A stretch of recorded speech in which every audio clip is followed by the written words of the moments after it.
Hello guys, আসসালামু আলাইকুম। চলে আসলাম আজকে তেলাপিয়া মাছ রান্না নিয়ে। আজকে আমি একটু অন্যরকম ভাবে মাছ রান্না করব, তাই আপনাদের সাথে শেয়ার করছি। প্রথমে আমি আলু আর পটলগুলো ভেজে নিব। সবসময় তো আমরা কষিয়ে রান্না করি, আজকে আমরা কষাবো না, আজকে আমরা ভেজে রান্না করবো। কড়াইতে তেল আমি আগেই দিয়ে রেখেছিলাম একটু গরম হওয়ার জন্য। তো সামান্য হলুদ গুঁড়া আর সামান্য লবণ দিয়ে আমি আলু আর পটলগুলো আগে ভেজে নিব, লাল লাল করে ভেজে নেব পটলগুলো।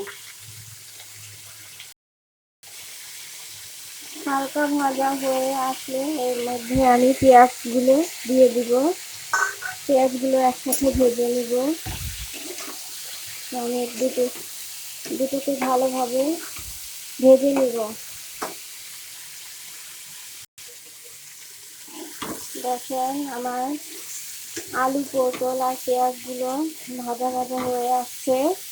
এখন আমি এর মধ্যে কিছুটা আদা রসুন বাটা দিব আর হলুদ মরিচের গুঁড়া লবণ স্বাদ মতো দিয়ে এটাকে ভালোভাবে কষিয়ে নেব।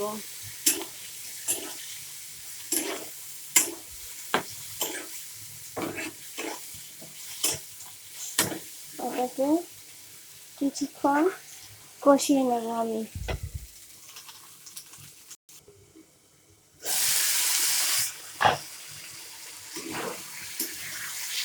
সবজিগুলো কষানো হয়ে গেছে। এবার আমি এর মধ্যে পানি দিয়ে দিব।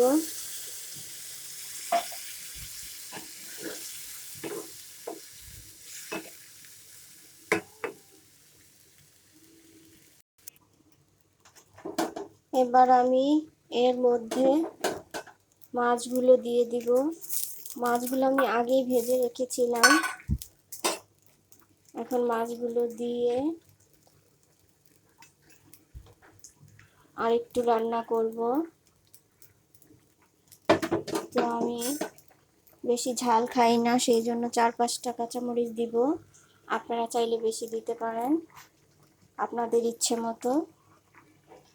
তো আর কিছুক্ষণ রান্না হবে।